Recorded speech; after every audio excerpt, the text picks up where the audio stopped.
Assalamu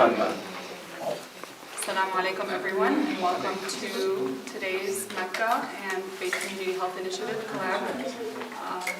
Tonight, we're going to begin our program with Sayyid Ahmed and Mustafa with Quran.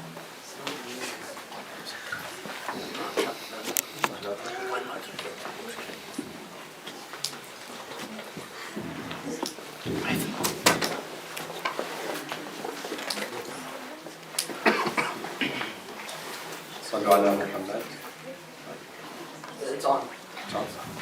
صلوا على محمد وآل محمد. اللهم صل على محمد وآل محمد.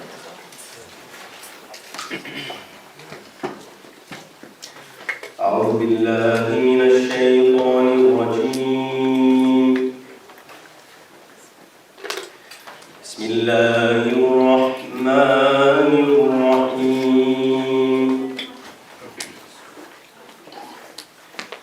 لله ما في السماوات وما في الأرض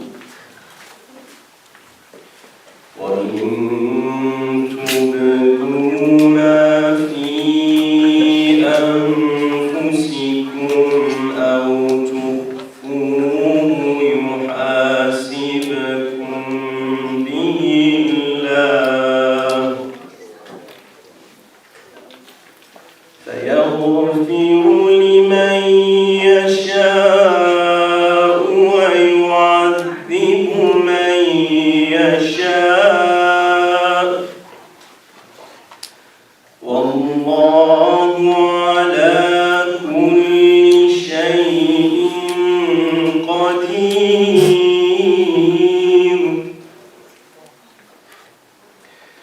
آمن الرسول بما أنزل إليه من ربه والمؤمنون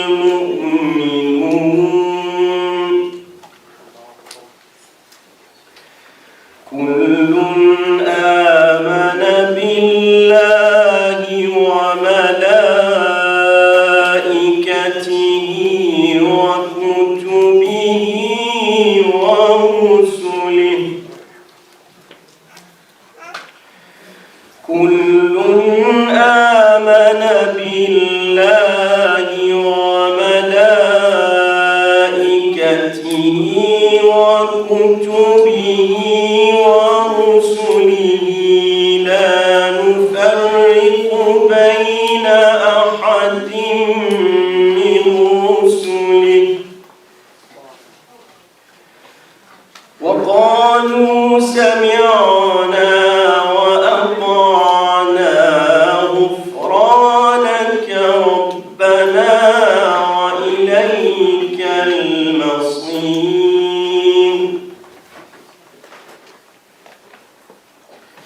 لا يكلف الله نفسا إلا وسعها لها ما كسبت وعليها ما اكتسبت ربنا لا تؤاخذنا إن نسينا أو أخطأنا ربنا ولا تحمل علينا إصرا كما حملته على الذين من قبلنا ربنا ولا تحملنا ما لا طاقة لنا به ربنا ولا تحملنا ما لا طاقة لنا به واعف عنا واغفر لنا وارحمنا أنت مولانا فانصرنا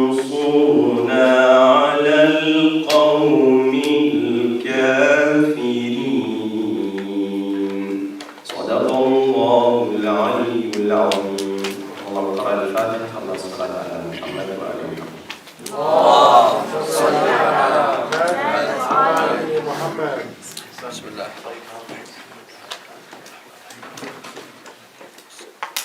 الصراط المستقيم. بسم الله. أحسنت. For the beautiful recitation of the Holy Quran. Assalamu alaikum, brothers and sisters, and welcome again to tonight's program, which is a collaboration between the Faith Community Health Initiative of the Islamic Institute of America and, of course, Mecca. We all know that struggle is an inevitable part of life. But have you ever wondered why we struggle? Why are some faced with challenges such as illness, loss, or poverty, or natural disasters, loss of land, or wars? And how do we see these struggles? Do we see them as obstacles? Do we see them as failures and weaknesses? Or do we see them as ways to seek closeness to Allah subhanahu wa ta'ala? And then when we are faced with these struggles, do we remain positive and resilient? Similar to our prophets and our imams, alayhim salam, and similar to Lady Zainab, when she was faced in the aftermath of Karbala, and she said her famous quote, "I see nothing but beauty." These are many questions we hope to address in today's discussion. My name is Maya Murtada, and I'm going to be the moderator for tonight's discussion. A little bit about myself. I'm a pediatric nurse practitioner and the director of health at Zaman International. I'm a mother of 4 as well and a new resident in Canton, so I've been making Mecca my home base. Thank you. And I'm also the chair of the Faith Community Health Initiative at the Islamic Institute of America, and our goal with the Faith Community Health Initiative is to improve the mental and physical well-being of the faith community. Because we all know when our physical and mental health is stable, then we can advance our spiritual health. And so with that said, I'm going to introduce our panelists today, and we'll then open up for discussion. We do have some 3x5 cards and pens, I believe somewhere in the back. If you guys have any questions that you guys don't want to ask, then you can write your questions down and please pass them to the front and we can address them. All right, so Yasmin Hamdoun is a mental health therapist with 5 years of clinical experience working with children and adults. She is a licensed master's social worker. Yasmin earned her bachelor's in psychology at Suffolk University in Boston, Mass.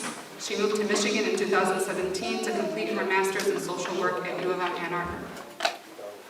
Saeed Ahmad Al-Musawi is a licensed mental health therapist who holds a master's degree in clinical psychology and has been practicing in the field since 2017.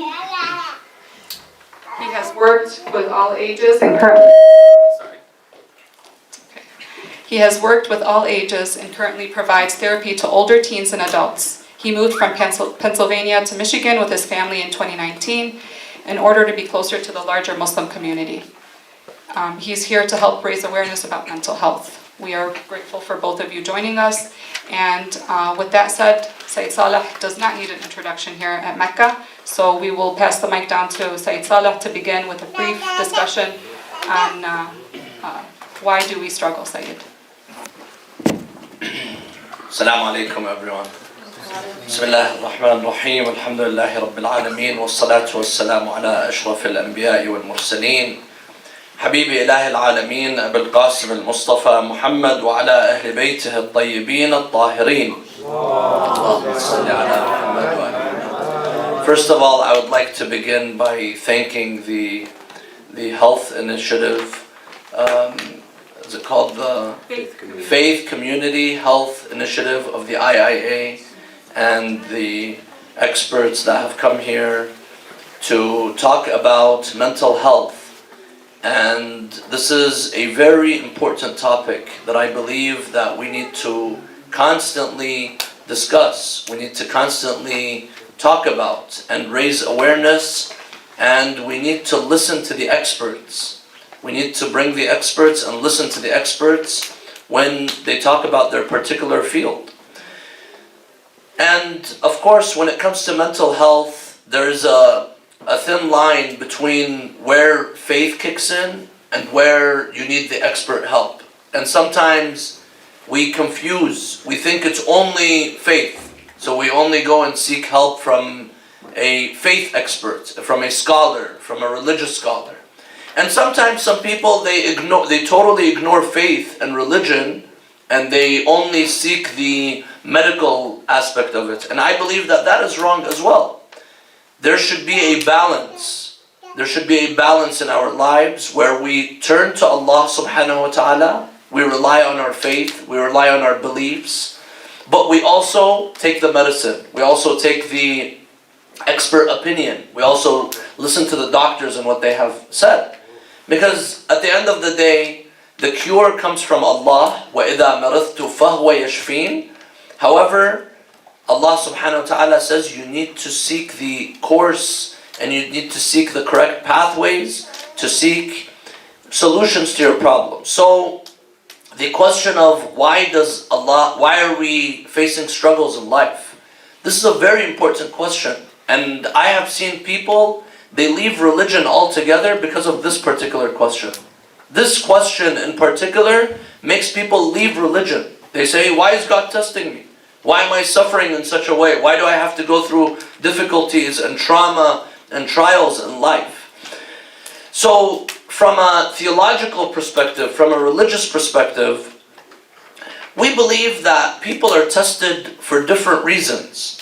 And in fact, the reason of our creation is for us to be tested. Allah says in the Quran in Surah Al-Mulk, Bismillah ar-Rahman ar-Rahim, تبارك الذي بيده الملك وهو على كل شيء قدير الذي خلق الموت والحياة ليبلوكم أيكم أحسن عملا. One of the reasons of creation, why did God create us? What's my purpose here?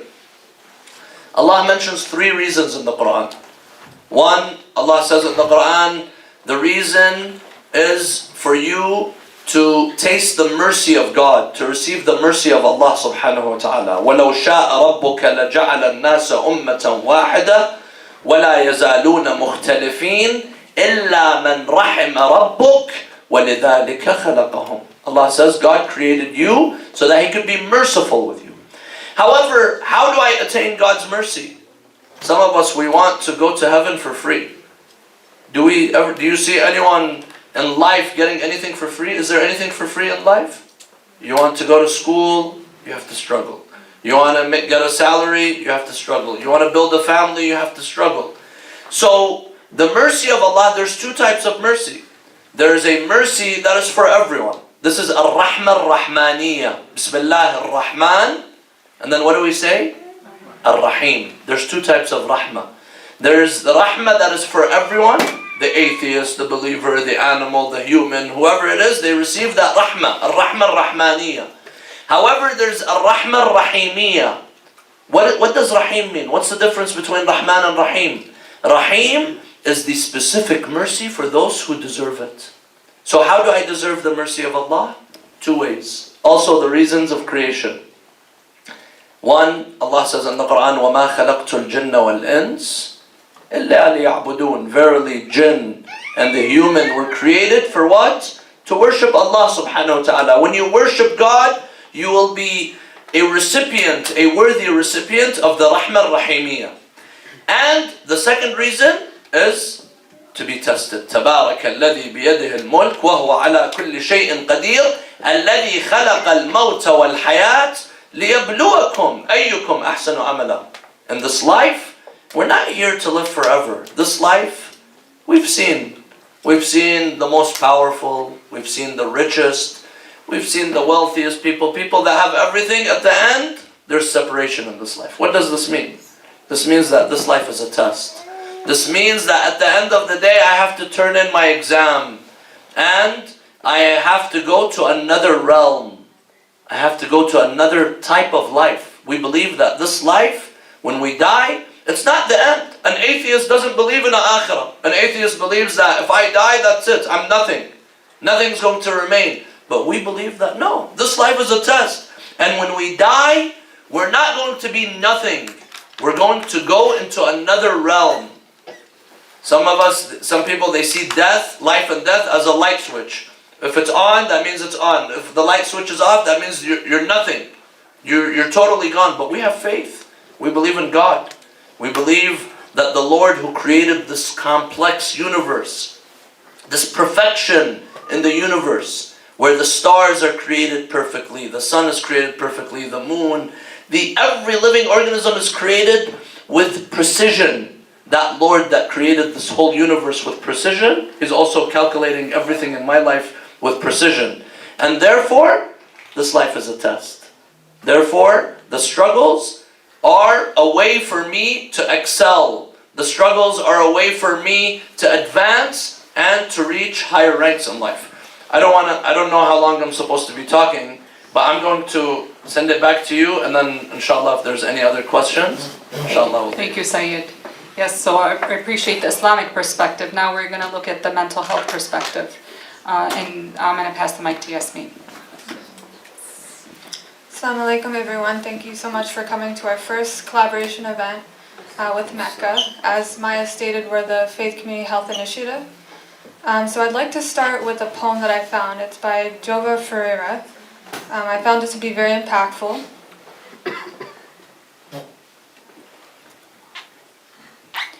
Maybe you're not broken. Maybe you are a warrior who has been put to the process of rebuilding yourself so that you woke up to your true nature. Maybe your nature is to regenerate, rebuild, and find new ways of strengthening yourself. Maybe your tribe, your community, and the groups you're a part of need a warrior.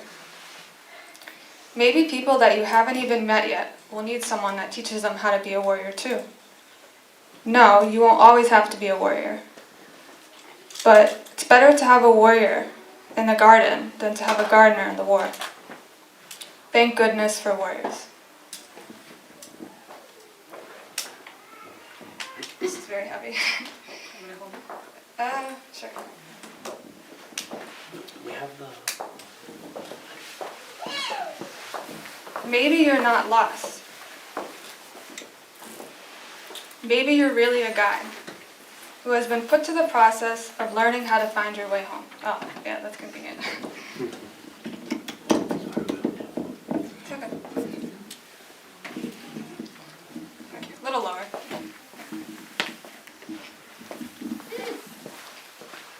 Maybe your nature is to always know where home is, no matter how far you wander. Maybe you carry home with you, and your tribe needs someone who knows how to help them find their way. Maybe people you haven't even met yet will need you to guide them home as well. Thank goodness for guides. Maybe you're not ugly and unlovable. Maybe you're a seer who has been put to the process of learning how to truly see the world beyond what meets the eye. Maybe your nature is to activate your intuition and see beauty, possibility, and abundance, where others only see ugliness. Ugliness, problems, and scarcity. Maybe your tribe needs someone to help them see beyond the surface. Maybe people you haven't even met yet will need you to know how to see them. Thank goodness for seers.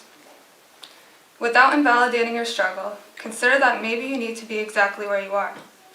This moment, if you so choose to, can be the opportunity of a lifetime to embody who you've always been. Not one day, but day one.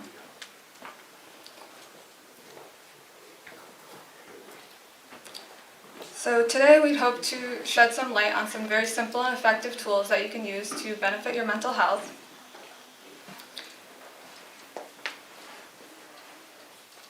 Coping with stress in a positive way is known as resilience, and resilience is something that's been associated with longevity, lower rates of depression and anxiety, and generally better life satisfaction. Mental health issues are currently on the rise, and 1 out of 6 adults and 1 out of 5 adolescents will suffer from a mental health disorder every single year. Struggling is something that affects us all, but many of us are in the dark and we don't know how to cope with it. And many times, due to the stigma of mental health, especially as we all know in our Arab culture, we tend to struggle alone. We tend to not seek the treatment that we need. So in other words, we're robbing ourselves of the two things that can help us to get through difficult times: treatment and a support system. In our discussion today, we hope to shed light on different ways that we can cope with struggle to help mitigate the effects that it has on mental health. Why is that two people can go through the same stressful event, but one comes out unscathed, possibly even grows from it, while the other person might kind of fall apart, develop a mental health condition? What factors come into play in these two different outcomes? When we think of the word struggle, we often think of it as solely a negative thing. But is this true? Can we use struggle as an opportunity to benefit our personal growth in our own lives? These are just a few questions that we will be discussing in our discussion today.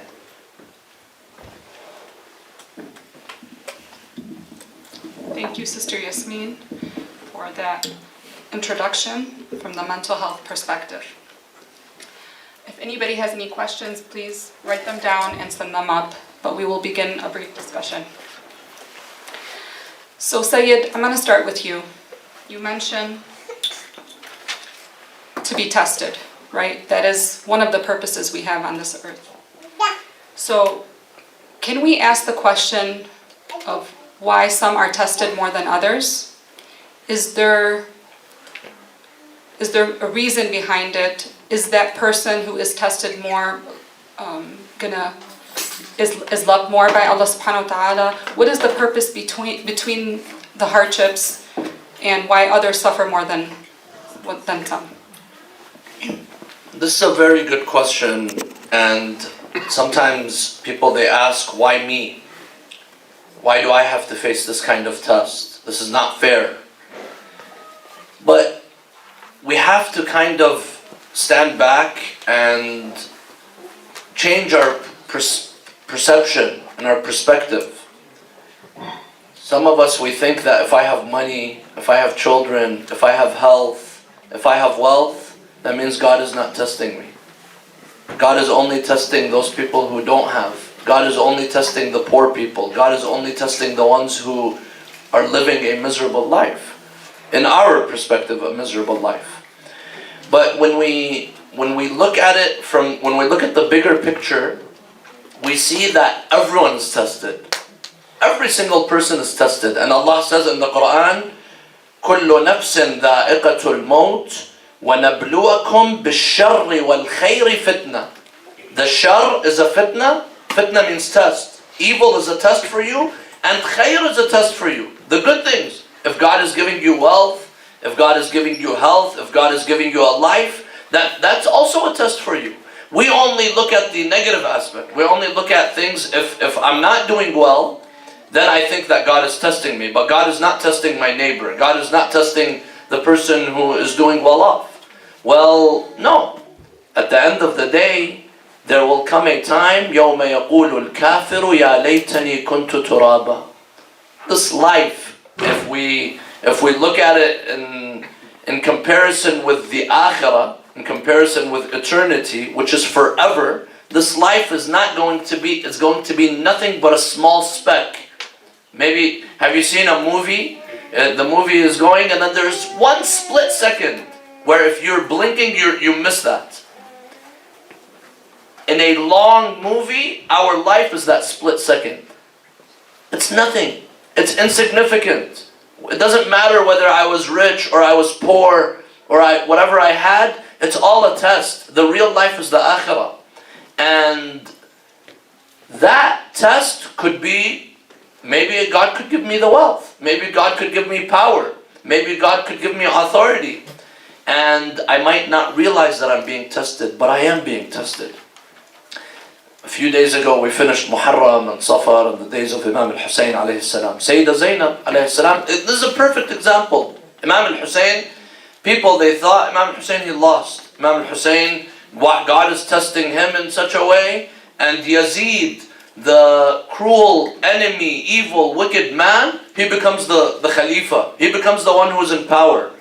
Sayyidah Zainab, she recites a verse in the Quran, وَلَا يَحْسَبَنَّ الَّذِينَ كَفَرُوا أنما نملي لهم خير لأنفسهم إنما نملي لهم ليزدادوا إثما ولهم عذاب.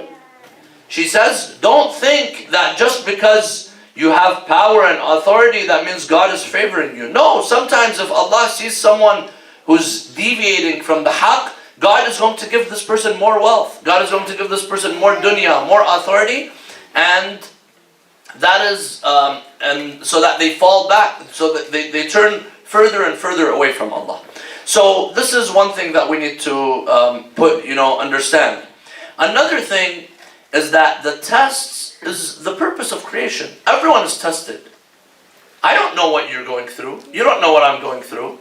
Maybe I'm going through a test that is different for the test that someone else is going through. And we have several hadith, where verses in the Quran and hadith, where Allah says in the Quran, وَلَنَبْلُوَنَّكُمْ بِشَيْءٍ مِّنَ الْخَوْفِ وَالْجُوعِ وَنَقْصٍ مِّنَ الْأَمْوَالِ وَالْأَنفُسِ وَالثَّمَرَاتِ وَبَشِّرِ الصَّابِرِينَ. Some people are tested through fear, some people are tested through loss of life, some people are tested through loss of income. However, give glad tidings to those who are patient. Now, different people have different tests. Yes, this is true. Some people, they have it much more difficult, but we have multiple narrations that the more iman you have, the more faith you have, the more difficult your test is going to be. And this is logical. Right now, if someone who has an associate's degree, is this person at the same level as someone who has a PhD? What distinguishes these two? Tests, trials, difficulties, hours of reading and hours of struggle and all of that. That's what makes the difference between these two, right? So, this is the same. If I want heaven, then I have to be tested. And we have multiple narrations where someone comes to the Imam and he tells him, I am one of the believers, I am one of the Shia, I am one of your followers. The Imam doesn't tell him, congratulations, yalla, you're with us. The Imam tells him, إِذَنْ إِسْتَعِدْ لِلْبَلَاءِ. Then be ready to be tested even more. Then be ready to face more difficult challenges in life. And this is what life is about.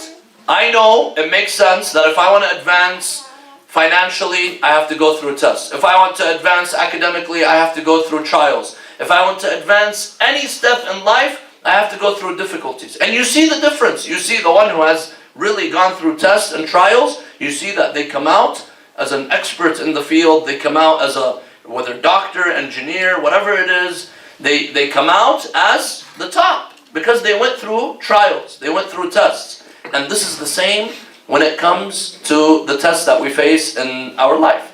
Now, we have narrations that say that Allah subhanahu wa ta'ala, some people, in al-bala, in a hadith from Amir al-Mu'mineen alayhi salam, he says that the bala, he says, إِنَّ الْبَلَاء لِلظَّالِمِ أَدَبٍ. Now sometimes even the oppressor will also face some type of difficulties and challenges in life. It doesn't mean that just only the believers are tested. No. Sometimes the bala, that same trial, that same difficulty, for different people, it means something different. For the zalim, for the oppressor, it's a way of God disciplining this person. It's a way of God, we say in Arabic, jarat idhan, meaning it's a way of Allah subhanahu wa ta'ala telling this person, be careful. Wake up. Wake up from your slumber. This is, if you can't deal with this small test, how are you going to deal with the test of the akhirah? It's a wake-up call. إِنَّ الْبَلَاءَ لِلظَّالِمِ أَدَبٍ وَلِلْمُؤْمِنِ امْتِحَانٍ. And for the mu'min it's a test.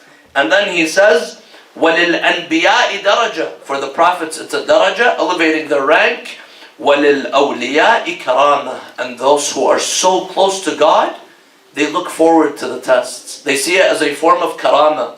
They see it as a form of dignity. God sees that I'm worthy of being in a higher level in paradise, so God is giving me the exam. Right now, I tell the professor, please test me. I'm ready to be tested. He tells me, no, you're not ready to be tested. You need to go through a higher level of faith, then I'll give you the exam. That's when you're going to be ready. I tell him, please give me the privilege of allowing me to take the test right now. He says, no, you're not ready. The closer you are to God, the more exams you will be facing in life. And finally, there's also another hadith I wanted to mention where the Imam alayhi salam, he says, Abu Abdullah alayhi salam, Imam Sadiq, he says, إن فيما أوحى الله إلى موسى عليه السلام. Allah tells Prophet Musa, he tells him, ما خلقت خلقا أحب إلى عبدي من المؤمن أحب إلي من عبدي المؤمن. I have not created anyone more beloved to me than the mu'min. The mu'min is beloved to me. But Allah tests the mu'min. Allah throws difficulties. You think during the time of Imam al-Hussein, was there someone that was closer to God than Imam al-Hussein at that time? So why did why did the horses crush the chest of Imam al-Hussein? Why did Imam al-Hussein go through so much suffering, so much difficulty?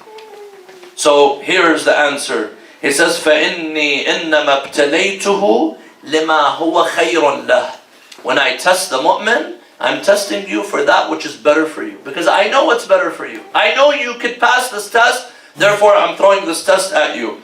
And then he says, وَأَعْطَيْتُهُ لِمَا هُوَ خَيْرٌ لَهُ وَأُعَاقِبُهُ لِمَا هُوَ خَيْرٌ لَهُ وَأُرَوِّعُهُ لِمَا هُوَ خَيْرٌ لَهُ وَأَنَا أَعْلَمْ بِمَا يَصْلُحْ عَلَيْهِ عَبْدِي فَلْيَصْبِرْ عَلَى بَلَائِي وَلْيَرْضَى بِقَضَائِي. So basically Allah is saying, if I made someone poor and this person's a mu'min, because I know that this is the only thing that will keep this person on the right path. If I made this person rich, because I know that this person, if he's poor, he's going to fail. And I know what's in this person's heart. Therefore, I'm giving everyone based on their capacity. Just like a teacher. A teacher sees two different students. Sorry, am I going too much? You're good. Oh. Very moving I just said statement. it's powerful. Oh. Yeah. A teacher sees two students. They're both gifted. Everyone is gifted. They both have different talents. But maybe they're not at the same level. And a wise teacher is not supposed to, that's why standardized tests, they're not really, you're putting everyone at one level. And that's not fair sometimes. Sometimes everyone needs to have a different form of test. So a teacher or a parent, sometimes they want to test their children. They give this child one test and they give this child one test. They know that each one has different capacity, but they could both excel. They could both be better. And Allah subhanahu wa ta'ala knows what's in our hearts. He's closer to us than our jugular vein. Therefore Allah subhanahu wa ta'ala, He gives us tests based on our own capacity. Wow, that was pretty profound. Thank you so much, Syed. Syed Ahmed, today's generation of young people are experiencing more mental health issues than ever. What do you think is contributing to this? So assalamu alaikum everyone. So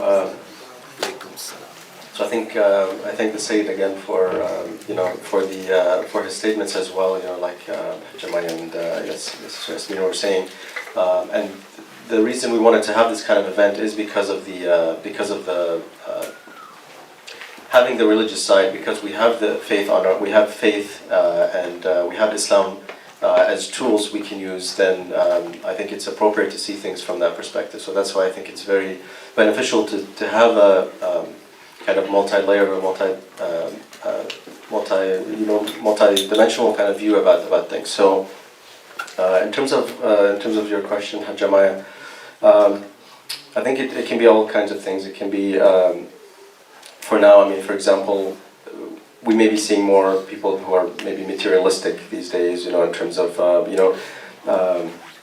what we have in terms of the consumerism and the culture that we live in terms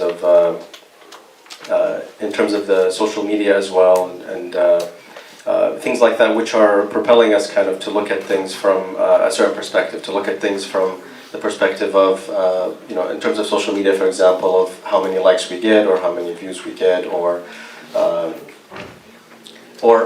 just kind of having attention from other people, basically. So doing that, there's a lot of research that shows, I was reading something the other day actually, that specifically sharing your life every day, for example, there's certain people who share from time to time, there's others who share daily, who share especially like every moment of their lives, for example. So they saw that there was a negative effect on them, and they're more likely to They're more likely to experience depression and anxiety because they're losing their sense of identity in that way, because their sense of identity is now tied with how other people see them, how other people view them.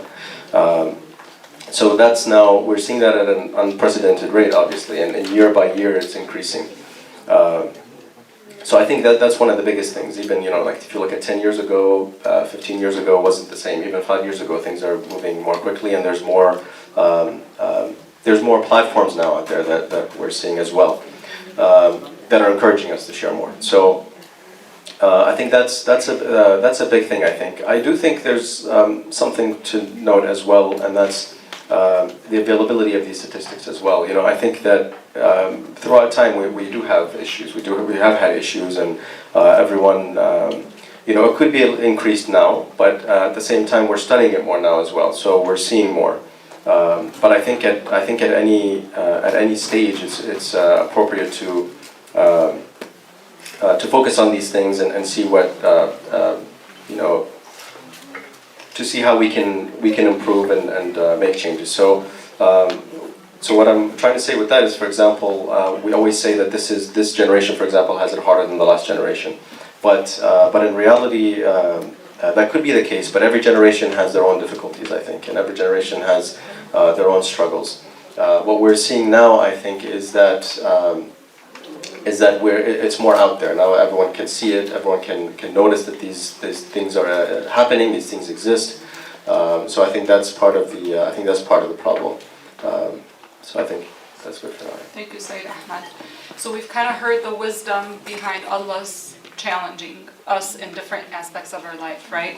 We've also heard kind of some of the things that are contributing to mental health issues in today's life, right? The struggles that we're facing, social media, consumerism, materialism, things like that, the isms, right? So does anybody have any comments or any thoughts on... Yes, Tfaddal. No, just a quick question. This is for the Sayyid. Imam Hussein alayhi salam said, لا تستدرجني بالإحسان ولا تؤدبني بالبلاء. Could you please explain with examples what he means? Can you repeat that? لا تستدرجني بالإحسان ولا تؤدبني بالبلاء.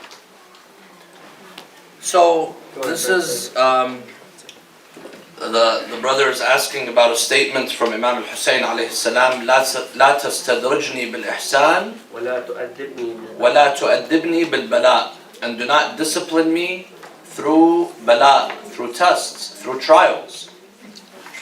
So تستدرجني بالإحسان, there's this concept called al-istidraj. What does this mean? For example, if Allah subhanahu wa ta'ala sees that He's given me wealth and I am not thanking Allah, I'm not showing appreciation to God. He's given me children, He's given me wealth, He's given me all of that, and I'm not thanking Allah subhanahu wa ta'ala. So typically, if I, for example, gave someone a gift and then I saw that this person is being unappreciative, what am I going to do next time? I'm not going to give this person anymore, right? I'm going to say, this person is not worthy. I'm not giving this person because this person is not showing thanks to me. But Allah works in a different way. Sometimes Allah could take away the ni'mah, and sometimes, and this is where istidraj comes in, God will give you more ni'mah.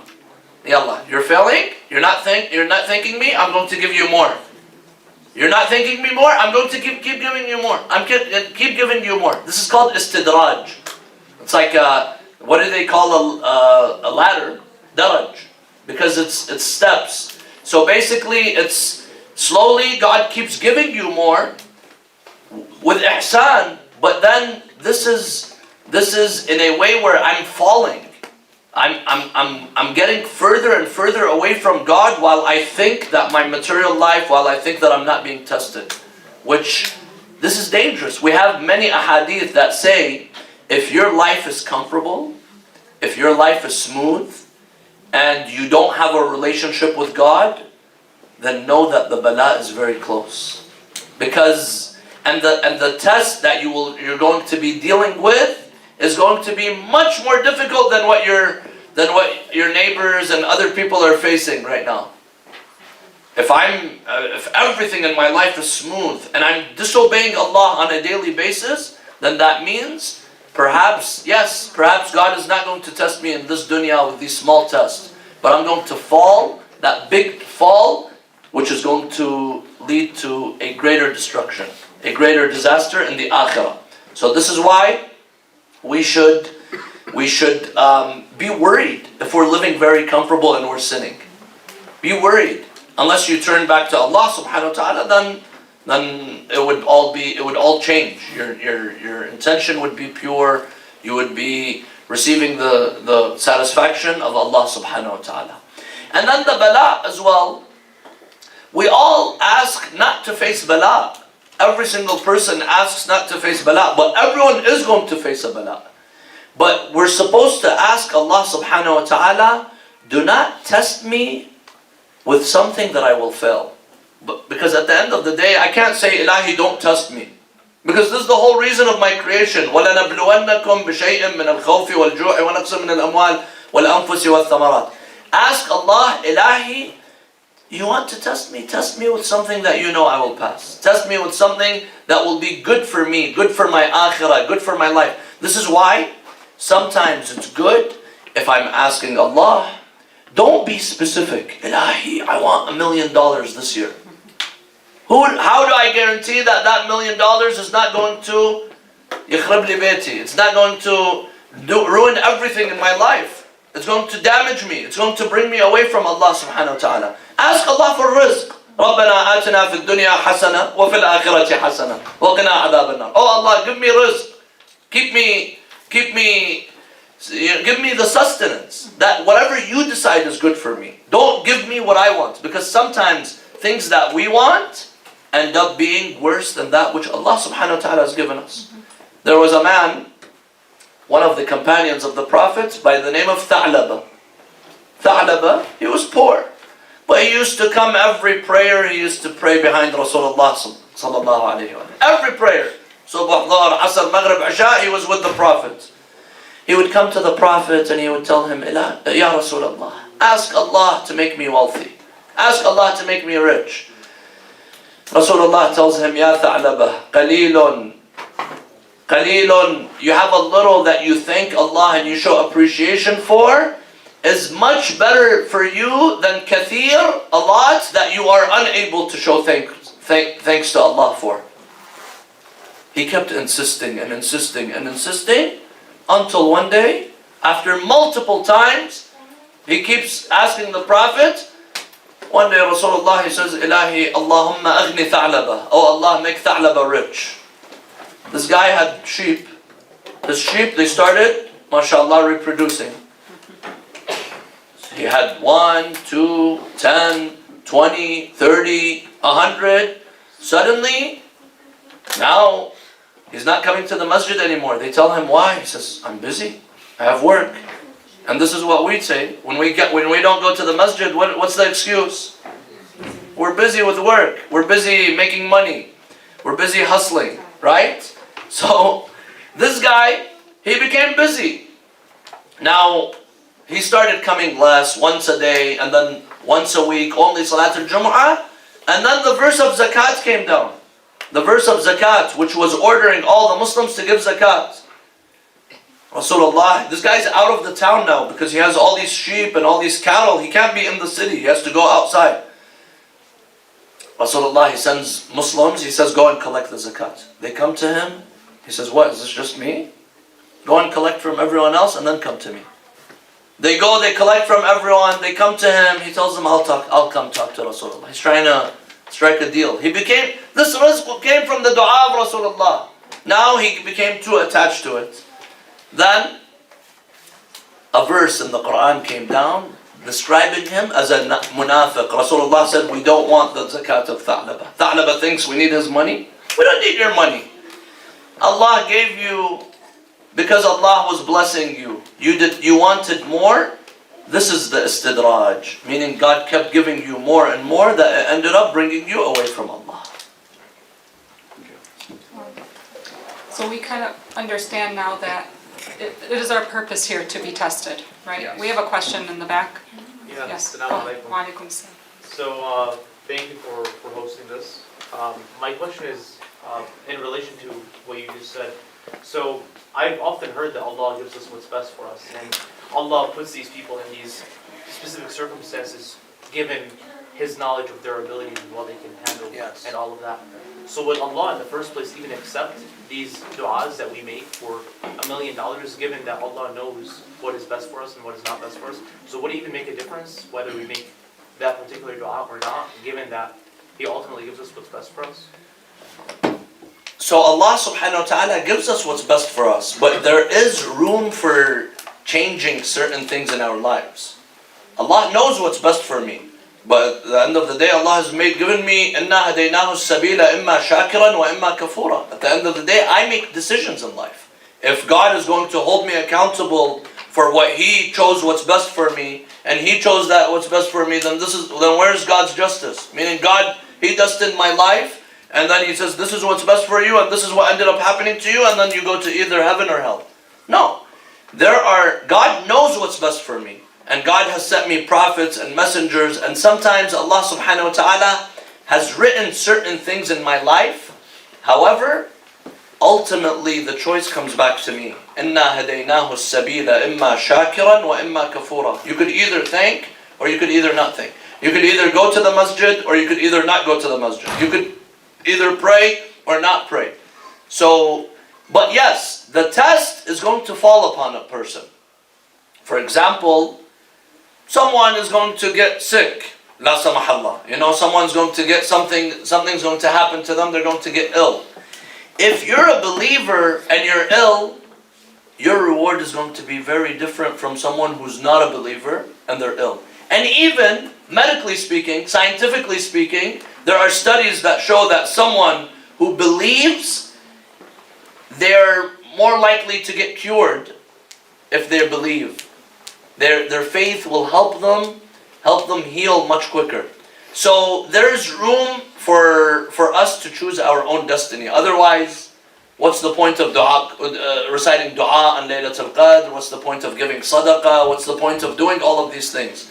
We can change our destiny in some ways. Yes. Thank you. Yes. So we, as I mentioned, we now know that it's part of our purpose to be tested. Yes. I want to point a question to Ahmed and Yasmin now. So with these struggles, what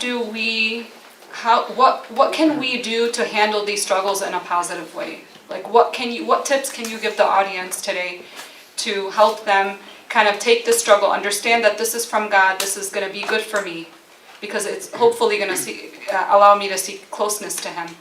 But what tools can we use practically to get there? So looking at kind of what you were just talking about from a mental health perspective, there's a term we use a lot. It's called radical acceptance. It's a part of DBT, which is a type of therapy. And that's just kind of accepting what's happened, right? So if you're going through a stressful event, there's the event that happened, there's the pain from that, and there's everything that we add to it, right? The worrying, dwelling on it, thinking of the worst, thinking it's bad for us when maybe it's not, right? So a lot of these thoughts kind of run through our head, and if they go unchecked, if we're not stopping and thinking, okay, am I thinking about this rationally, or am I worrying, right? That leads to anxiety. Or am I dwelling on the past? Am I wishing things were different, right? That usually leads to depression.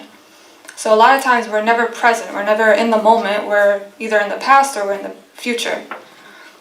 So there's something called cognitive behavioral therapy that's more focused on targeting these thoughts that are kind of running through our head and really escalating the stressful event from just the event, and now it's something bigger, right, that we've created in our mind. So that's one thing. The other thing I really wanted to mention, there's two types of coping. There's active coping and there's avoidant coping. A lot of times we avoid, right? These situations happen, we don't want to face the feelings, maybe we use drugs, God forbid, but there's a lot of ways where you can escape. You can keep busy all the time. You can, be on social media scrolling all day long, right? These things just help short term. If we keep avoiding our feelings and we don't give ourselves the space to feel things, then they're going to just stay in us and we're just going to explode one day. We're going to get angry at someone for no reason. It will come out, that's the thing. So that's why going to therapy, having an outlet, having a support system, that's the best way to kind of move through it, right? Because there's no way around our issues. We have to face them. So those are just a couple things I wanted to mention. Yeah, a lot of it is also based on perspective as well. So having, depending on what perspective you have, like, as you mentioned at the beginning, I think in the intro, two people can go through the same thing, and why is it that one of them can experience something, or it can show differently in that person. So taking perspective can really make a difference. Taking a different perspective, reframing, and one of the tools, for example, for that is having faith and having a purpose in life that can really shift how we think about things. So that's one of the very important things, is having that purpose in life, having meaning in life, having the ability to see that whether we can, that we can make a difference in, we can influence what's happening around us. Whether we can actively influence it or not is for example, if you're in a war zone, you may not be able to end the war, but you're able to believe that you have an influence over how you feel about it, how you think about it, how it's going to affect you. Having the mindset as well that whatever you're going through can, whether it's positive or negative, it can be a chance for you to grow, as opposed to it's the end of the world and I'm never going to get out of this, for example. So again, it's about perspective. It's really about a lot of it can be about thoughts. Now, someone can say, like the war example I mentioned, or like if someone's in poverty or someone is in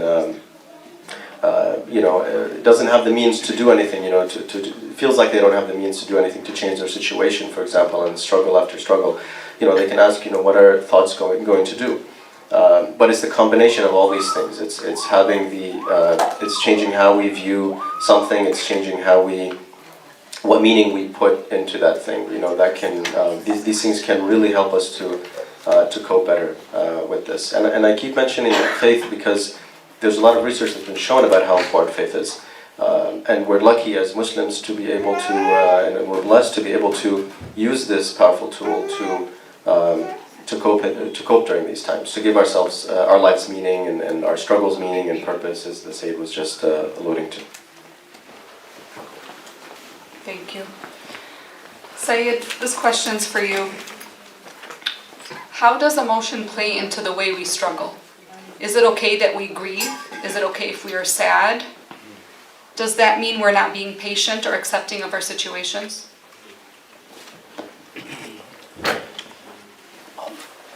Emotions are something that Allah subhanahu wa ta'ala has given us. They're a natural way of expressing what's going on in our minds, in our life. And suppressing emotions is not always a good thing. You have to kind of show your emotions, and there's nothing wrong with that. And the Prophet used to cry. The Imams used to cry. There's nothing wrong with crying. But I believe that the only difference is we need to channel these emotions and channel these tears to become a greater person, to do something that is better. So that this is positive grief. This is not a grief that's just going to be leading you to depression and leading you to more suffering. So Rasulullah sallallahu alayhi wa alihi, his son died. Ibrahim, the son of the Prophet, he died when he was 18 months old. And Rasulullah, he doesn't have a son. He had Qasim, he died, and then he had Ibrahim, he died. And the Muslims, they saw Rasulullah crying. He was crying because his son died. So they tell him, Ya Rasulullah, how can you be crying when you're a prophet and you tell us to be patient and you yourself, you're crying? He says, إِنَّ الْعَيْنَ لَتَدْمَعْ وَإِنَّ الْقَلْبَ لَيَحْزَنْ وَلَكِنْ مَا نَقُولْ مَا يُغْضَبُ الرَّبِّ. He says the eyes, they used to cry. I can't control my eyes, or I'm not a robot. You begin to cry. إِنَّ الْعَيْنَ لَتَدْمَعْ وَإِنَّ الْقَلْبَ لَيَحْزَنْ, and the heart becomes saddened. However, the difference is that we do not say that which angers Allah subhanahu wa ta'ala. We don't say, why me? Why did God do this to me? We say, Inna lillahi wa inna ilayhi raji'un. To Allah we belong, and to Allah we return. Just as every person has a test, this is my test in life. This is the test that Allah subhanahu wa ta'ala is testing me with. And the outcome and the result is based on how I dealt with that emotion, how I dealt with that grief. Now, crying is not a bad thing. However, we have to move on. Crying, Imam Zayn al-Abidin alayhi salam in dua Abu Hamza al-Thumali, he says, أبكي, I cry. أبكي لخروج نفسي, أبكي لظلمة قبري, أبكي لضيق لحدي, أبكي لسؤال منكر ونكير إياي, أبكي لخروجي من قبري عريانا ذليلا حاملا ثقلي على ظهري, أنظر مرة عن يميني وأخرى عن شمالي إذ الخلائق. He says, I cry. Crying is not wrong. But I cry for these things. I cry to become a better person. I cry when I remember my grave so that I work harder in this life. I cry when I remember that I will be questioned so that I become a better person. I cry when I remember that I'm going to face the consequences of my actions. Yes, some people, we waste our life crying. Now, of course, crying, maybe, some people, they're going through issues. You can't tell a person, don't cry. But we have to just channel it to be something productive. It shouldn't be crying in a depressive state. It should be crying to become a better person. Crying or to send a message. Sometimes, why did Fatima al-Zahra cry for Rasulullah? They kept telling her, don't cry. They tried to suppress her crying. But she kept crying. And they tell Imam Ali, tell Fatima that she should cry either during the day or at night, because her crying is bothering us. Why? Because she was sending a message that you guys are oppressors. You are oppressors, and I will continue to cry for my grandfather Rasulullah, because this is a cry of oppression. This is a cry against oppression. Why do we cry for Imam al-Hussein alayhi salam? Because we're crying against the oppression. We're sending a message to the world that yes, I'm going to cry. Even 1,000 years later, I'm going to cry for that act of oppression that took place. And as long as the oppression continues, we will continue to cry. So crying and emotions, this is a positive crying. You're sending a message. You're fighting evil. You're fighting a tyrant by these tears. And this is why the tyrants and the oppressors, they don't want people to cry for Imam Hussein. They get uncomfortable when they see people crying for Imam Hussein. They got uncomfortable when Fatima al-Zahra was crying. Why? Because they were reminded that they were guilty. They were reminded of what they had committed. Sayyidina, just on that. Go ahead, point yes. as well. I just wanted to ask you about that point quickly because, obviously sometimes I think you mentioned this, if you're going through issues, if you're going through mental health struggles, then sometimes people, I have clients, for example, that I see who cry a lot during sessions, for example, if they go through some difficulty. So sometimes it can be just also a natural reaction, right? So what's your view on that? Because I think you alluded to it, that you said it was, if they're going through issues, then that could be fine as well. But I'm just curious about your view on that. So what's the view on what? Someone who cries quickly? Or? Cries, or they cry about different types of things, different struggles that happen in their lives. If they, not just if they're grieving, but if they're, having difficulty at work, if they're having, financial difficulties, if they're having any of these kinds of things. I mean, I don't know how you could stop your crying. I mean, if I'm saying something and I'm about to cry, it's hard. Some people you're just a person who cries fast. Some people you laugh. Some people how are you going to stop that? This is something that I think it requires probably training. I don't know what it requires to stop that. Maybe you guys have the better answer for that. However, just make sure if you're crying, ask yourself, is this a positive? Is this am I going to get something out of it? And not necessarily. Sometimes you don't need to get anything out of it. You know, someone they lost their parents, they lost their son, they lost their daughter, something like that. You're going to have to cry, but then there's going to come a time where you will probably have to move on with life and say, Inna lillah wa inna ilayhi raji'un. This is a test. We're all tested. Every single person is tested. The Quran tells the Muslims after the battle of Uhud, the Muslims they lost so many people. The Prophet was injured. So many people were killed from amongst the Muslims. So Allah tells the Muslims, إن تكونوا تألمون فإنهم يألمون كما تألمون وترجون من الله ما لا يرجون. The difference between you and them, you're in pain, they're also in pain, the enemies. They're also suffering as well. However, the difference between you and them, وترجون من الله ما لا يرجون. You have faith in God. You're connected with the highest power in this universe, the Lord of the universe, while they are not connected. So when you remind yourself that you're connected with God, when you say Inna lillah wa inna ilayhi raji'un, this is why whenever we're facing trials, we have to say this, Inna lillah wa inna ilayhi raji'un, we will feel stronger. There's a psychological, I don't know what kind of an impact it has on you. There's an impact that it has on you. And then Allah says in the Quran, وَبَشِّرَ الصَّابِرِينَ, give glad tidings to those who are patient.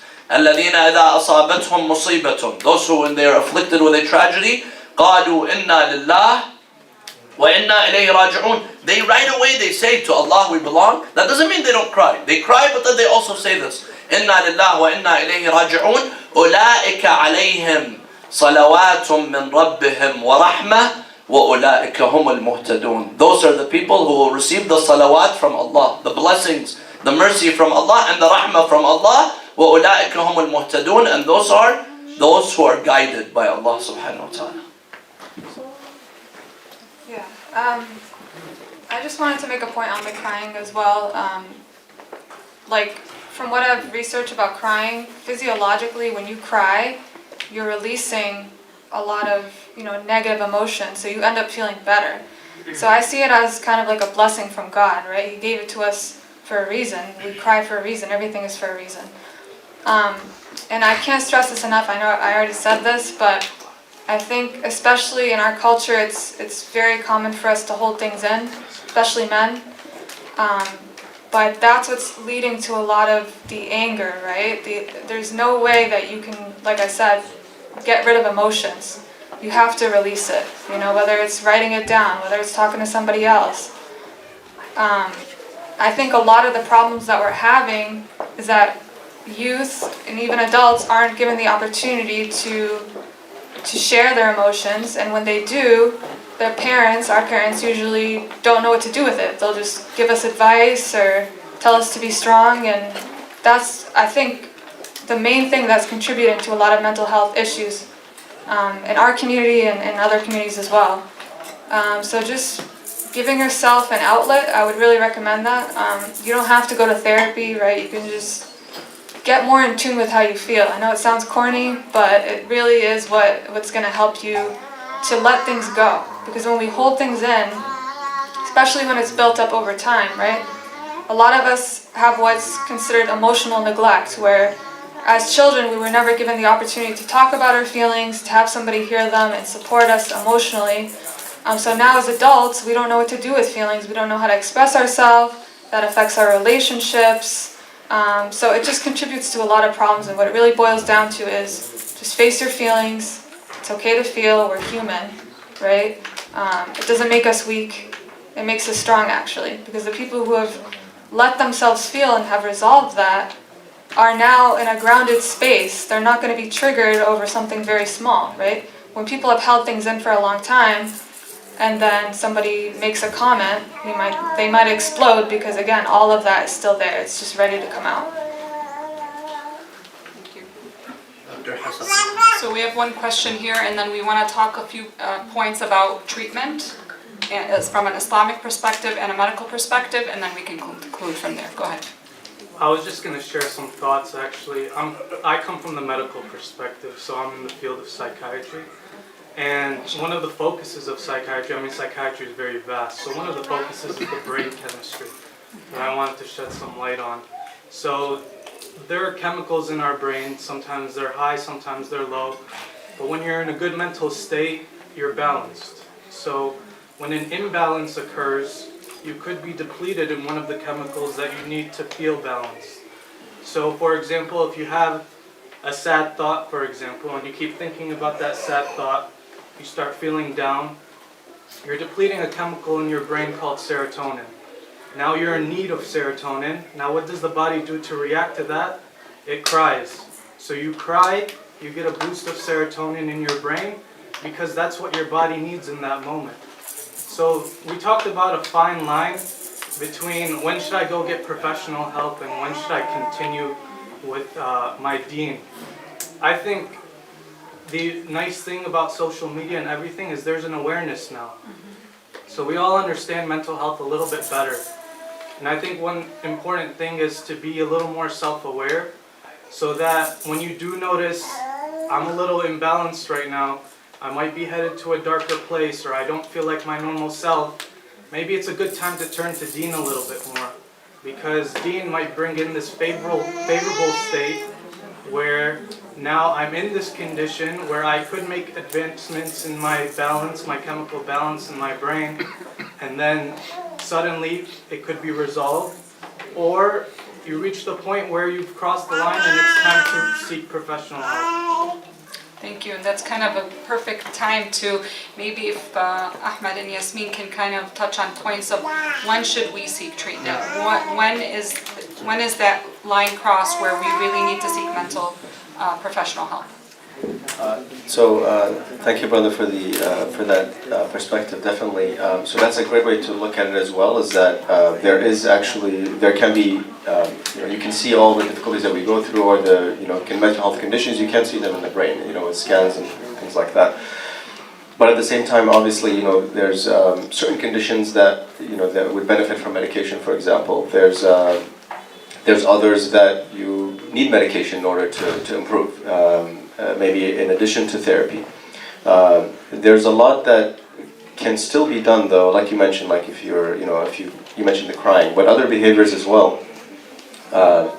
Other behaviors, other techniques, other interventions through therapy or through other means, which can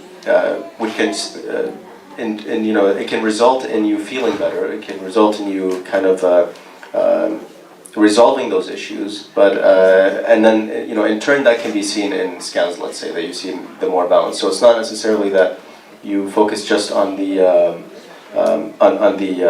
imbalances specifically and that kind of side, brain chemistry, but it can also, it's just how just by naturally being we are. So in terms of when we should seek therapy. A lot of times we can resolve a lot of things just by having a strong support system. For example, we can having a strong community. Alhamdulillah, here we have a strong community and we have multiple centers, and alhamdulillah, this new addition as well, the Mecca here, right? So that in itself can help a lot. The point when it becomes difficult, and maybe you should go seek treatment, is when it starts affecting you in different parts of life where it's noticeable, where it's having an effect, for example, on your job, where you're getting warnings, where you're not feeling like you're being productive, where, for example, in terms of socially as well, you feel like you don't want to go out. People around you notice that there's a difference there. They notice that you're not really, you're not interested in the things that you used to like doing before, for example. So there's a lot of, it's very good to educate ourselves on those signs where it does need treatment and it does need therapy, because a lot of times, for example, people think of depression as just being sad, for example, whereas it can look like a lot of different things. It can look like, for example, staying in bed all day, or eating excessively as well, or not having an appetite, for example, or sleeping, more than usual, not engaging with others, not, isolating yourself.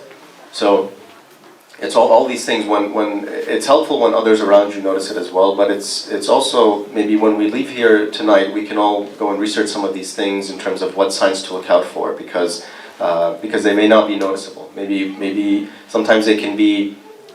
We can confuse them as part of our identity if we've had them for years. For example, if you're going through school and you're going through, into your 20s or even older, sometimes you can have certain things that are that we kind of identify as ourselves, as who we are, and we can't see ourselves separating from those. But in fact, they may be stopping us from actually getting, realizing our full potential. So I mean, the short answer is just if it's really affecting you, in different parts of life, like we mentioned, including religious maybe. Sometimes it can be, if you're not able to, for example, put your heart into performing religious acts, or you're not, you feel distant from Allah subhanahu wa ta'ala, or you feel guilt, or you feel all these kinds of things. Sometimes looking at it from a mental health perspective can help you as well in order to perform better in that way, or to feel closer to Allah subhanahu wa ta'ala. Yeah. First, I just want to go off your point that you just made, Ahmed. I think it's very important that we've had this event today, because our mental health and our spiritual health are like so intertwined. For example, if you don't feel like praying, right, it could be that you're feeling depressed. It could be that you're having a lot of negative thoughts about yourself, or guilt, or whatever it may be, and that's preventing you from growing in a spiritual way. So if you don't resolve that, you could be missing the real issue there, right? And I also wanted to point out that I agree with you, Ahmed, that that's how you can tell when, okay, maybe my mental health symptoms are indicating that I'm having like an actual mental illness or disorder, like it's that far, if it's affecting your functioning across the board, like you mentioned. But you don't necessarily have to be like really struggling to go to therapy. I think anybody can benefit from it, because we've all gone through things, and unless you're like really good about processing your feelings and you've given yourself the space to do that, then that's great, maybe you don't need it. But I think a lot of us have gone through things, and maybe we haven't really faced or processed what's happened to us, especially if we didn't have a supportive adult growing up, and we were like, that's pretty much trauma, right? When you go through something extremely stressful and you have nobody to turn to help you understand what happened. Trauma is what's going to end up increasing your risk for a lot of these mental health conditions. And trauma doesn't have to be being in a war, right? Trauma can be being bullied, feeling misunderstood by people around you. Those type of things, are just as impactful on our psychology. So yeah, I would say anyone can really go. Even if you're doing well, you can still benefit from it. Thank you so much. Definitely helpful to kind of understand. Really opened my eyes that sometimes, these things that could be a problem are part of our identity. So that's really interesting. This might be a heavy question, but I think it's something that we can also conclude with, and it's a 2-point. Is a mental health illness a result of spiritual disconnect? And what is Islam's perspective on receiving medication, mental health, psychiatric medication? So the second question, Islam's take on receiving medication or help from an expert, is that definitely you should. Definitely you should. And you have to go to the expert. It is said that one of the prophets, probably Prophet Musa alayhi salam, he fell ill and he was not getting better. He keeps asking Allah to cure him, but he wasn't getting better. And then Allah subhanahu wa ta'ala tells him, you want to get better, you have to seek the medicine. You have to seek the medication, you will get better, and Allah will allow the medicine to work on you. Yes, ultimately it is God who cures. However, Allah subhanahu wa ta'ala has certain channels for certain things. Right now I want to go from point A to point B. Don't I have to drive? Don't I have to walk? That's the method of reaching there. I don't say, God, you make me just be there. So, same with illness, same with if I'm having heart pain, if I'm having lung issues, or if I'm having mental health issues, I need to seek the proper treatment. And then at the same time, I do dua and I ask Allah subhanahu wa ta'ala. That's for your second question. For the first question, is a mental health illness a sign of lack of faith or disconnect with Allah subhanahu wa ta'ala? I believe that sometimes it could be. Sometimes it could be, and sometimes it's not. Because even, I don't know if maybe we could, there's levels of depression, there's levels of feeling, not feeling well. Not every person who's, not feeling well is clinically depressed, right? Sometimes you're just going through a small issue in your life. It's just a brief moment, maybe a day, 2 days, an hour, 2 hours, and then you get up and you feel much better. So I believe that for those smaller ones, then you need to, if you pray, if you turn to Allah subhanahu wa ta'ala, وَاسْتَعِينُوا بِالصَّبْرِ وَالصَّلَاةِ. Allah says, seek refuge. When you're going through trouble, seek refuge with sabr, with patience, and salah, and turning to Allah subhanahu wa ta'ala. And at times, no. At times, I've seen people who are, so this is not a yes or no answer. This is it depends. And I believe the experts, a psychiatrist or a therapist, they would probably be able to differentiate what the person is going through at what particular time. Because I've seen people who, they pray Salat al-Layl, they go to Hajj, they do the ziyarah, and they're depressed. They're depressed. They can't get out of the room. They can't do anything. So it's not a matter of faith. It's not always a matter of faith. And probably most of the time, it's not a matter of faith. Now yes, there are certain things, du'as, there are certain things that we could do that would help. But if someone is deep down there, they're really, it's a chemical imbalance, it's a really, severe form of depression, then this person would require medication. The same way, if I have a heart problem, I require medication. You don't tell someone who has a heart problem, yeah, your faith is not that strong, that's why you have heart disease. No, there are people who are believers, they're really good, they have heart, they have cancer, they have other issues. So this is an illness, just like any other illness, and I believe that we need to remove the stigma where we associate the mental health illnesses as a form of lack of faith, because that is what's keeping people from seeking treatment. And when people do not seek treatment, or if someone is going through a crisis, someone's going through a problem in life, right away people say, yeah, I see, this is a lack of faith. No, we have to remove that. Any last thoughts from the audience? Yes. We have brother here. Okay, go ahead, sister. Assalamu alaikum. I just wanted to share something. I'm a therapist myself, and I really wanted to just share also that mental illness has a lot to do with genetics. We carry genetic predispositions that are passed down from our ancestors. So mental illness is not necessarily always a choice. We carry these genes that are sometimes activated by our environment.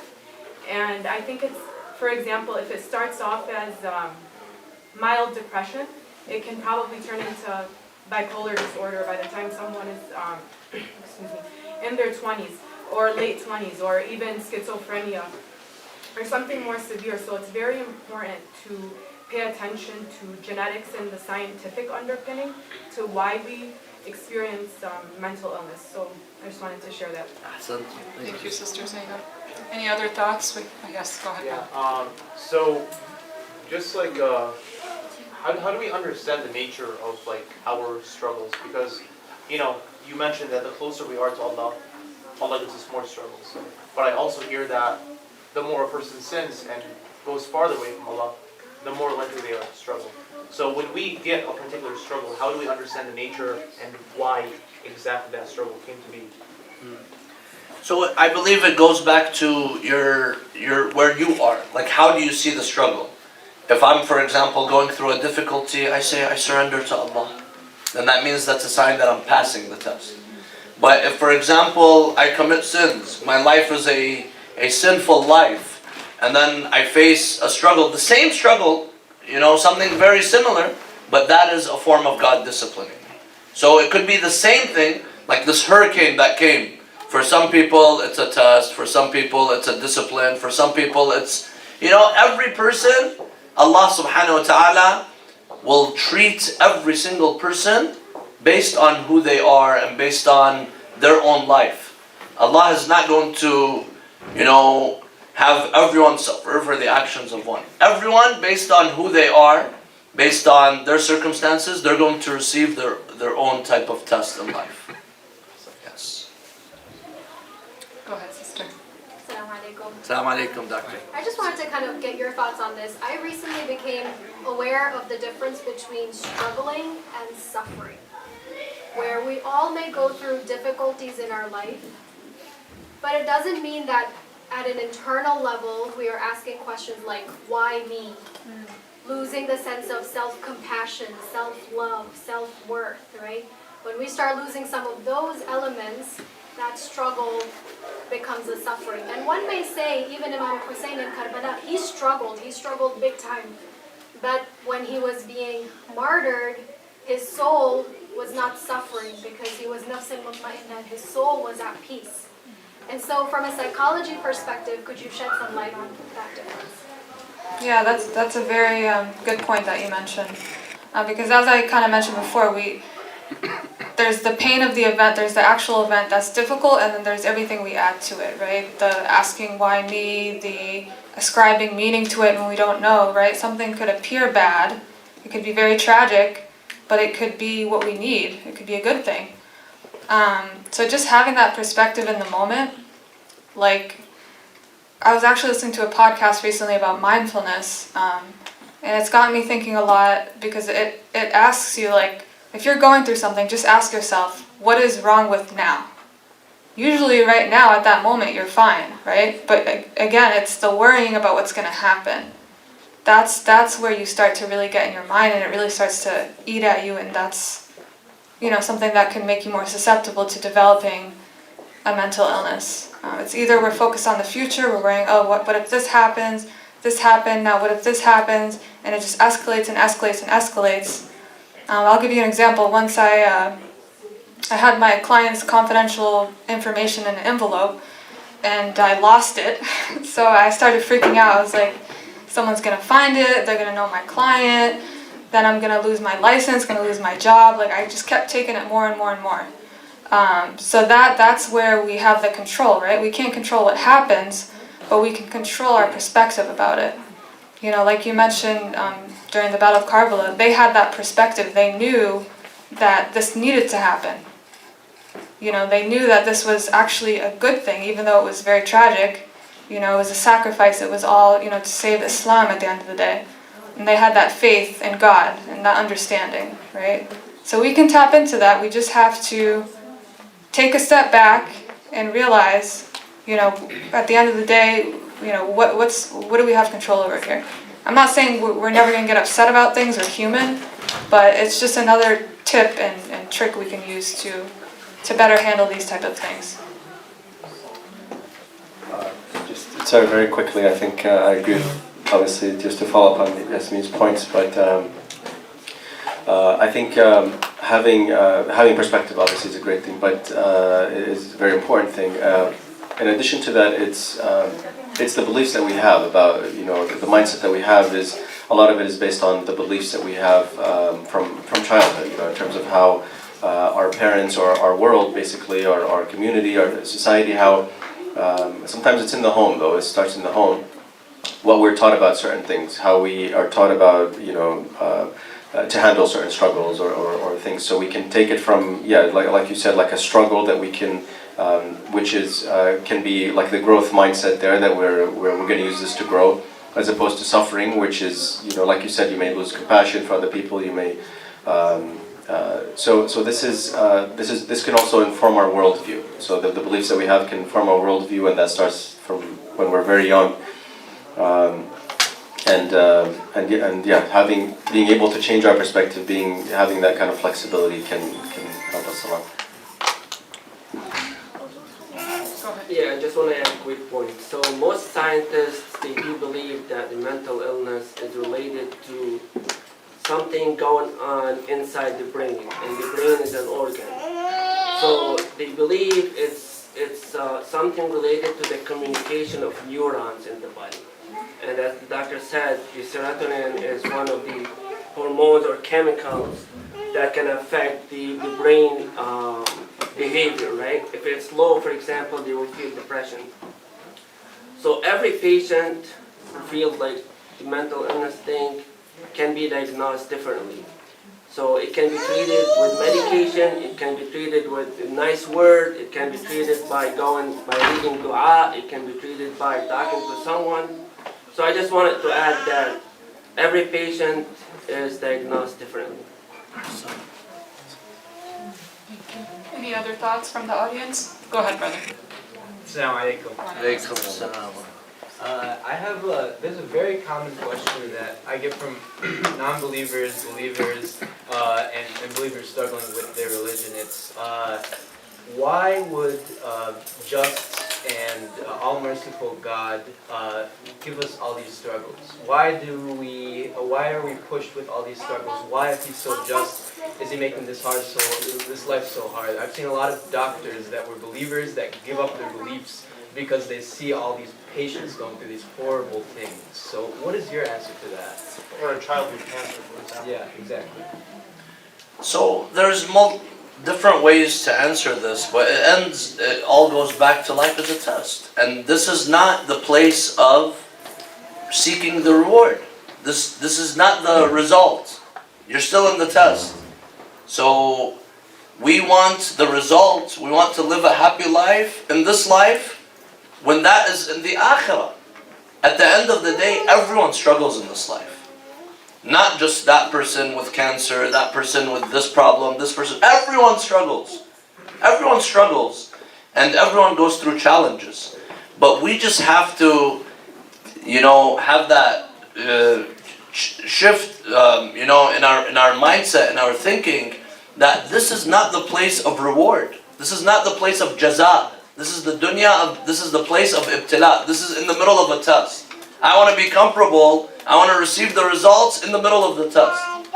If we, as a Muslim, as a believer in other religions, we believe that this life is a test. If I keep reminding myself that this life is a test, then no matter what struggle I'm dealing with, God is watching. God is going to reward me.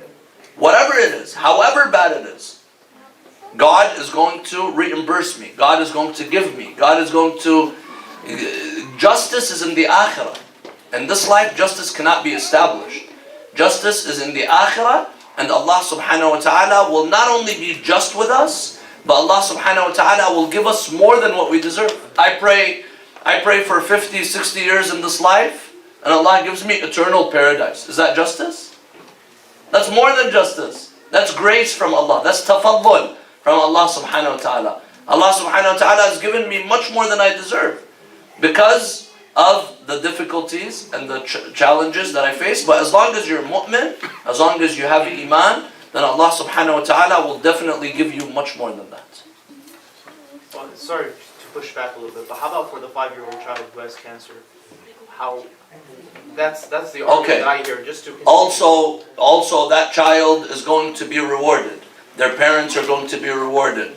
The family, whoever had to deal with that suffering, is going to be compensated many folds more, many times more. And then also, one very important point, a lot of times, now we were talking about how tests are, how struggles and ibtila is a test from Allah subhanahu wa ta'ala. But not always. Allah says in the Quran, ظَهَرَ الْفَسَادُ فِي الْبَرِّ وَالْبَحْرِ What? بِمَا كَسَبَتْ أَيْدِي النَّاسِ. If I go and during, a mother or someone, they go and they're doing drugs and drugs and drugs, and then they come and then Allah gives them a child, that this child has problems because of their cocaine, because of the problems that they were causing, and then they come, why did God give me this? You were living a miserable life. You were drinking. You were doing all these things.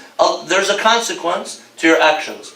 Sometimes we don't realize there's consequences to our actions, and this is also a different dimension at this that we have to analyze. Probably another session or something. But they're not always tests, or it is a test if I'm a believer. However, what happens to me in my life, most of the time, doesn't just come out of nowhere. Imam al-Hussein wasn't just killed out of nowhere. Imam al-Hussein, he led to that action. But yes, it was the truth. Someone who gets in a car accident, they led to that car accident happening to them. Most of the time. Now, we don't want to generalize. Someone who has a sick child, maybe I don't know what I did. Maybe I don't know what I ate, what I drank, what I said to someone. It's not only material things. Sometimes it's immaterial. Maybe I said something, and then something happens to me. This is why sadaqah, I don't know how it works. You give sadaqah, Allah will remove the bala from you.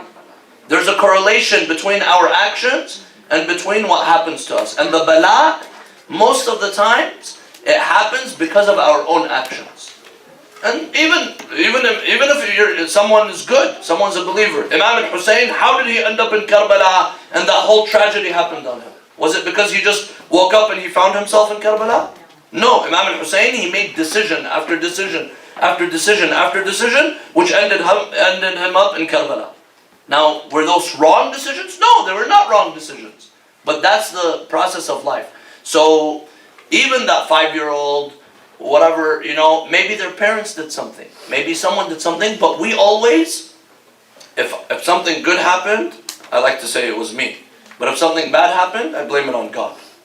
ظهر الفساد في البر والبحر بما كسبت أيدي الناس. And then Allah says God will give them the consequences of their own actions so that they may return to Allah subhanahu wa ta'ala. So that they may contemplate and return to Allah subhanahu wa ta'ala.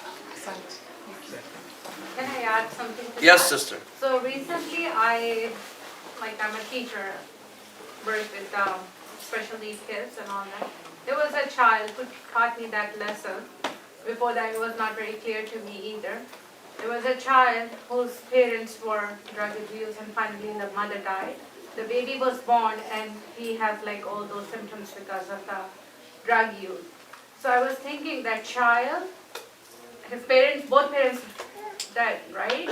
But the grandparents who were taking care of that child, it was a test for them, it was a test for the teachers too, who were taking care of that kid. So think about it that way too. Same as with the doctors. It might be a test for you guys also. So, Thank you, everybody, for your participation. Just, is there another question? I'm sorry. Ali, go ahead, Ali. Go ahead, please. You're the last person. Since your name is Ali, Please go ahead. I insist. I forgot it. come on, man. Okay, his father. Yalla. I'm his dad. Okay, go ahead. So, with everything that's been covered tonight, from the medical and from the religious perspective, would it be fair to say that, especially for the youth, that being, having a faith or being close to God and to these places can be maybe a preventive mechanism to a lot of these mental and stressful and those problems, not only waiting until they happen. Would faith be a preventive for these to happen in the first place? Yeah, I would say of course, but let's see what they. Yeah, definitely. But I would just say to parents, be intentional about how you present the religion to your children, right? Like a lot of times it's just you just do it because you have to.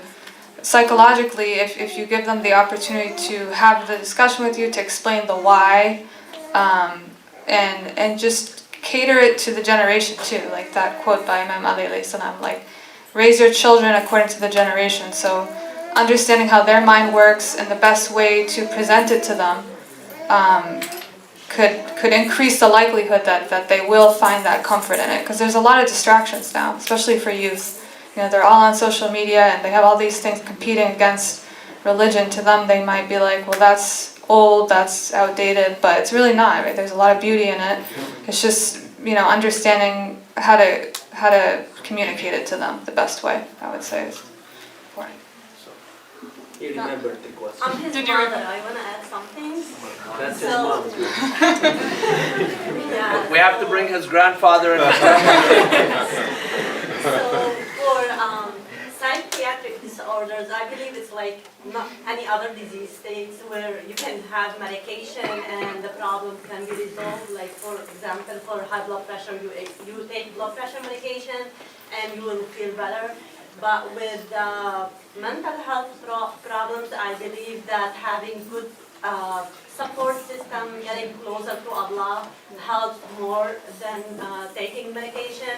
And also studies have shown that if you have, and you know, like those studies compared patients who got help from the community, from counselors, from scholars, against patients that took medication alone. So these studies show that people who have seek help from community have better outcomes than patients who get medication alone. So having good community, get support from Supporting our people around message. you, have huge impact than taking medication, especially 100%. with this kind of disease state. I mean, there's a research study through Harvard University that says attending a religious center weekly reduces your risk of depression and mental health illness. Yeah. So just being in the presence of a community, of faith-based discussions, this is also very helpful. Also, diet can help with that. Can help with increasing serotonin levels, such as like eating eggs. You can research food that Yes. increase serotonin levels, so that would help. I really think it's really being mindful of everything we do in our lives. So just Yeah. going back to what Yasmin and Brother Ahmed said, being mindful. I think, do you have any last comments? I'm good. I think really just, did you remember your question? Yeah. Okay, go for it.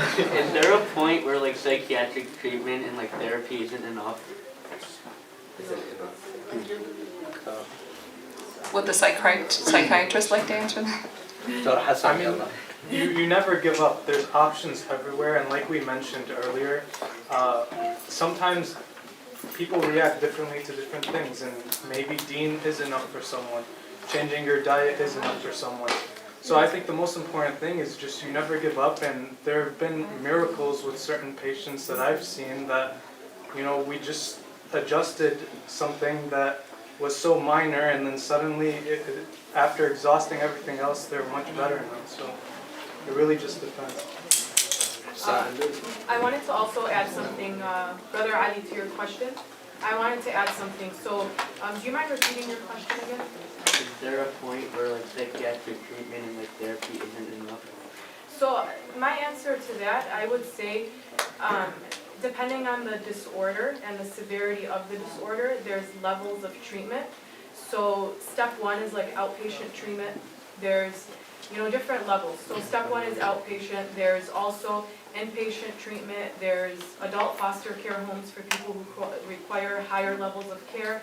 So there are many different levels depending on the severity of the illness and how to manage it properly. So I think a last point to kind of summarize everything in my opinion would be that changing our perspective and how we see our bala and our struggles, and kind of, if this struggle brings me closer to Allah subhanahu wa ta'ala, then we have to see it as a blessing. So with that said, I would like to thank you all for attending today's session and for participating, and I wish you guys a blessed night, and thank you Yasmin, Brother Sayyid Ahmed, Sayyid Saleh for your expertise in this area. Thank you so much. Assalamu alaikum. Sallu ala Muhammad wa ali Muhammad.